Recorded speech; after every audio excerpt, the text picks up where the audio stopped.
আমি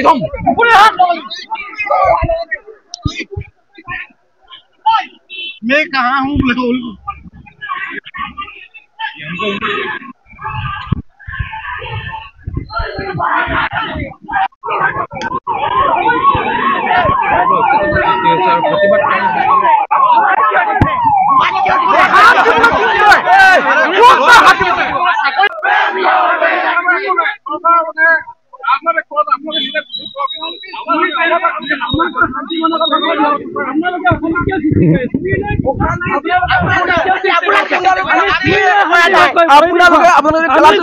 শান্তি ভাবে কৈ দেখো আপোনালোকে আমাক দিয়ক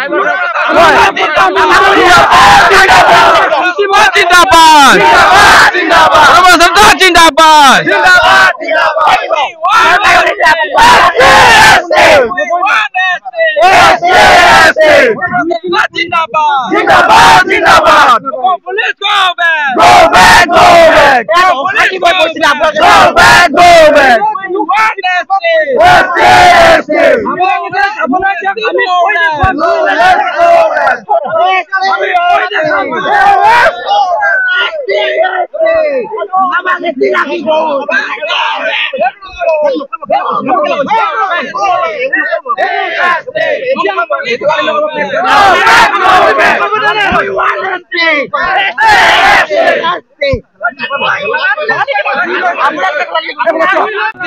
আৰু স্বচ্ছ অনুযোগযুক্ত স্বায়ত্তশাসন প্ৰদানৰ দাবী লগতে অৰুণাচলত বসবাস কৰা মৰাণসকলক পিয়াচি প্ৰদানৰ দাবীত আমি মৰাণ ছাত্ৰ সন্থাৰ উদ্যোগত আঞ্চলিক সমিতিৰ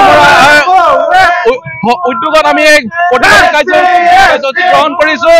আমি ইয়াৰ পৰা চৰকাৰখনক ভোটদান প্ৰদান কৰিছো।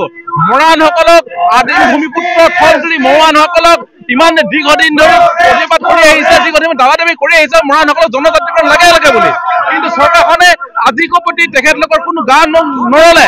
গতিকে আমি ক'ব বিচাৰিছো 2016 চনৰ শাসনলৈ কাটিল হোৱা প্ৰাকখনত মৰাণসকলক জনজাতিকৰণ দিম বুলি প্ৰতিশ্ৰুতি প্ৰদান কৰিছিলে, কিন্তু সেয়াও পূৰণ নকৰিলে। আমি ক'ব বিচাৰিছো মৰাণসকলক লৈ এয়া হেতালি খেলাই আৰু নহ'ব, মৰাণসকলক লৈ ৰাজনীতি কৰা নচলিব। মৰাণসকলৰ যোগ্য আমাৰ ভাৰতৰ স্বাধীন ভাৰতৰ নাগৰিক, স্বাধীন ভাৰতৰ সংবিধানৰ ভিত্তিত আমি জনজাতিকৰণ বিচাৰিছো। মৰাণসকলৰ জনজাতিকৰণৰ কাৰণে আটাইকেইটা কাৰ্য ফুলফিল কৰাৰ পাছতো আজি পৰ্যন্ত জনজাতিকৰণ নিদিয়াৰ পাছতো অতি বিচাৰ্যৰ বিষয়ে ক'ব বিচাৰিছো। ইয়াৰ আমাৰ সংগ্ৰামৰ জ্বলিছে, সংগ্ৰাম ইয়াতকৈ তীব্ৰতৰ হ'ব। আৰু আজি তালাবত আমাৰ সংগ্ৰাম আপোনাৰ এজন সতীৰ্থক যেনেদৰে কৰিলে, যেনেকুৱা ব্যৱস্থা কৰিলে, হতাহতি ব্যৱস্থা তেখেতে মাৰপিটৰ ঘটনা কৰিছে, ইয়াৰ প্ৰত্যুত্তৰ দিবলৈ মৰাণ ছাত্ৰ সন্থা সাজু হৈ আছে। লগতে ক'ব বিচাৰো অতি শীঘ্ৰে যদি পিয়াচি প্ৰদান নকৰে, অৰুণাচলত বসবাস কৰা লোকসকলক পিয়াচি প্ৰদান নকৰে, তেন্তে ইয়াৰ প্ৰত্যুত্তৰ দিবলৈ মৰাণ ছাত্ৰ সন্থাই ঐক্যবদ্ধভাৱে সংগ্ৰাম অব্যাহত ৰাখিব।